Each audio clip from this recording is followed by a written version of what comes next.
எல்லோருக்கும் வணக்கம். இன்றைக்கி எப்படி சிம்னி ரெசிபி செய்கிறது அப்படின்றத நம்ம க்ரீன் செஃப் சேனலில் பார்க்க போகிறோம். ஒரு ஸ்வீட் ரெசிபி, ரொம்ப சூப்பரான ரெசிபி. எப்படி செய்கிறதுன்னு பார்க்கலாம். Sweet ragi recipe. ஸோ அது செய்கிறதுக்கு ராகி மாவு 2 கப் இந்த மாதிரி மெஷர்மெண்ட் எடுத்து வானலில் போட்டுக்கோங்க. நாங்கள் சொல்கிற மெஷர்மெண்ட்டில் நீங்கள் செஞ்சீங்கன்னா உங்களுக்கு கொஞ்சம் ஜாஸ்தியாக கிடைக்கும். ஸோ உங்களுக்கு எவ்வளோ வேணுமோ நீங்கள் அது சேர்த்துக்கோங்க. நாங்கள் சொல்கிற மெஷர்மெண்ட்டில் சேர்த்திங்கன்னா ஒரு 10-15 உருண்டை உங்களுக்கு கிடைக்கும். ஸோ இந்த மாதிரி வானலில் எடுத்துகிட்ட பிறகு நம்ம என்ன பண்ணிக்கலாம், இதை வறுத்துக்கலாம். ஸோ இந்த மாதிரி ஸ்டவ்வில் வச்சு நாம் வறுத்துக்கலாம். இந்த மாதிரி நல்லா கேழ்வரகு மாவை நல்லா வறுத்து எடுத்துக்கலாம். ஒரு 5 நிமிஷம் வறுத்து எடுத்தால் போதும். அந்த மாவு நல்லா சூடான பிறகு நம்ம ஆஃப் பண்ணிடலாம். ஸோ அப்புறம் இந்த மாதிரி ஒரு பாத்திரத்தில் தண்ணியை பாதி அளவு வச்சு சூடு பண்ணிக்கலாம். இப்போ கையில் கொஞ்சம் உப்பு வச்சு அதில் தண்ணி போட்டு அந்த உப்பு தண்ணியை அந்த கேழ்வரகு மாவில் தெளித்து கொஞ்சம் பிசைஞ்சு விட்டுக்கோங்க. நல்லா கட்டி இல்லாமல் பிசைய ட்ரை பண்ணுங்கள்.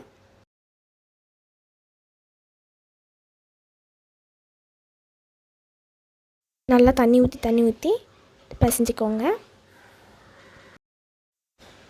தண்ணி ஊற்றி நீங்கள் கிளறி கூட விட்டுக்கோங்க.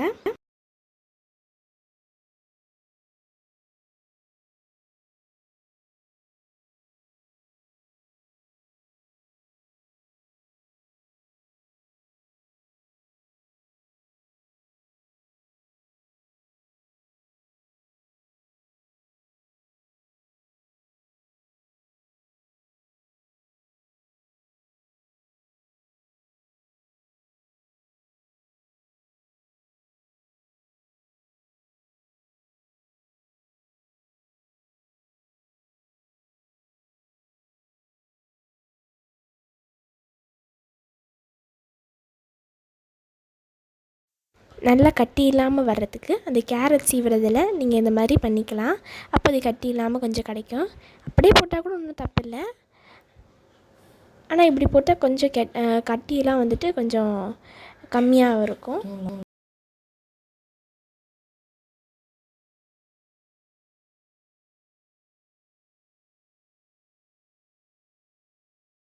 தண்ணியில் கொஞ்சம் கொதி வந்து தெரிஞ்ச உடனே நீங்கள் இந்த மாதிரி ஒரு வெள்ளை துணி எடுத்துக்கோங்க. அந்த வெள்ளை துணியை நீங்கள் என்ன பண்ணிக்கோங்க, அந்த பாத்திரத்து மேலே கட்டி விட்டுருங்க. என்ன பண்ண போகிறோன்னா, அந்த ராகி மாவை ஆவிலே வேக விட போகிறோம். இந்த மாதிரி ஒரு வெள்ளை துணி அதை என்ன பண்ணிக்கோங்க, மேலே அந்த பாத்திரத்து மேலே நீங்கள் இனிமேல் கட்டி விட்டுருங்க. நாங்கள் செஞ்ச மாதிரி கட்டி விட்டுருங்க.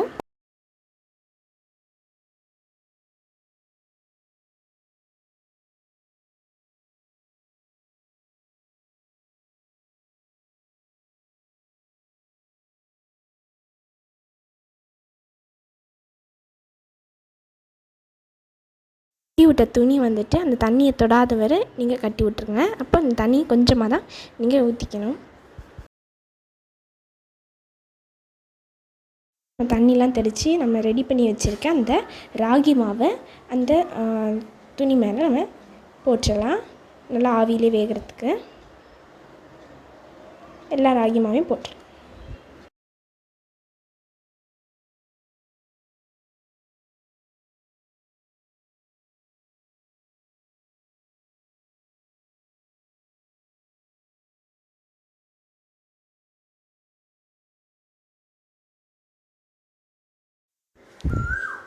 இப்போது அந்த மாதிரி நல்லா ராகி மாவு மேலே வச்சிட்ட பிறகு நம்ம அது 10 நிமிஷம் சூடு பண்ணிக்கலாம். அந்த ஆவியில் வேக விட்டுறணும்.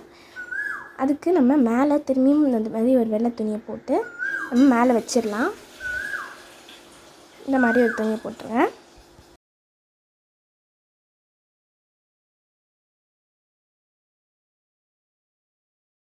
இப்போது இந்த மாதிரி ஒரு துணியை போட்ட பிறகு இந்த மேலே ஒரு தட்டை வச்சுருங்க.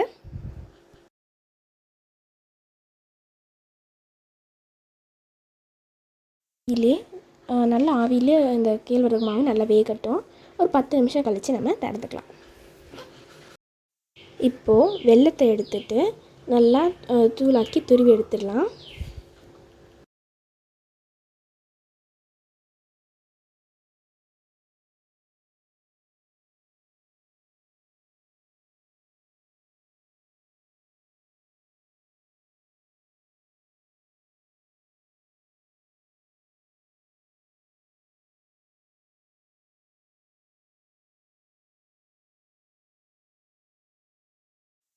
பாருங்கள், வெல்லமும் நல்லா துருவி எடுத்துட்டாச்சு.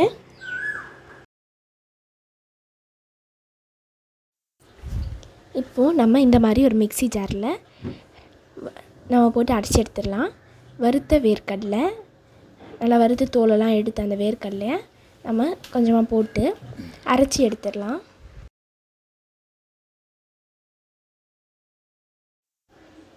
இப்போ பாருங்கள், நம்ம அரைச்சி எடுத்துட்டாச்சு. இப்போது நம்ம அதோட வெல்லத்தையும் சேர்த்து அரைச்சிடலாம். 2 சுற்று விட்டால் போதும். எல்லா வெல்லத்தையும் நம்ம சேர்த்துக்கலாம். சேர்த்து இப்போ அரைச்சிடலாம்.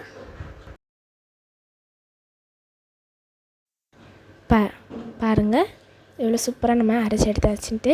ஒரு 2 சுற்று சுட்டால் போதும். இப்போது ஒரு 10 நிமிஷம் கிட்ட ஆயிருக்கும். நம்ம இப்போ திறந்துடலாம். இந்த கேழ்வரகு ஆவியில் வெந்துச்சுல, பார்க்கலாம். பாருங்கள், நல்லா ஆவியில் நல்லா வெந்திருக்குது. ஒரு 10 நிமிஷம் விட்டால் போதும். அங்கே சூப்பராக நம்மளுக்கு ஆவியிலே வெந்து வந்திருக்குது. இப்போ நம்ம இதெல்லாம் எடுத்துடலாம். இப்போ நம்ம இது வந்துட்டு ஒரு கடாயில் இந்த மாதிரி கிண்ணத்தில் போட்டுக்கோங்க.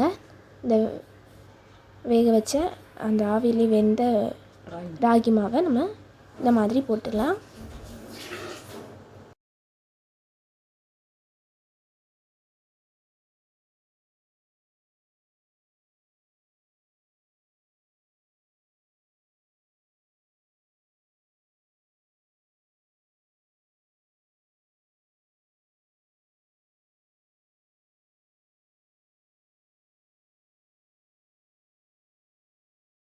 பாருங்கள், எல்லா ராகி மாவையும் போட்ட பிறகு நம்ம அரைச்சி வச்சுருக்கேன் அந்த வேர்க்கடலையும் அந்த வெல்லம் மிக்ஸியும் நம்ம என்ன பண்ணிக்கலாம், அந்த மாவில் போட்டுடலாம். போட்டு அதையும் நம்ம கிளறி விட்டு நம்ம உருண்டை பிடிச்சிட்டா அவ்வளோதாங்க. ரொம்ப சூப்பராக நம்மளுக்கு ஒரு சுவையான ஒரு ஸ்வீட் மாதிரி நம்மளுக்கு கிடச்சிரும். இது ரொம்ப சுவையாகவே இருக்கும். அதே போல் ரொம்ப சத்தானதும் கூட. ரொம்ப சூப்பரான சிம்னி உருண்டை ரெடி ஆகிடும். நல்லா கலந்து விட்டு இந்த மாதிரி உருண்டை பிடிச்சிட வேண்டியது தான்.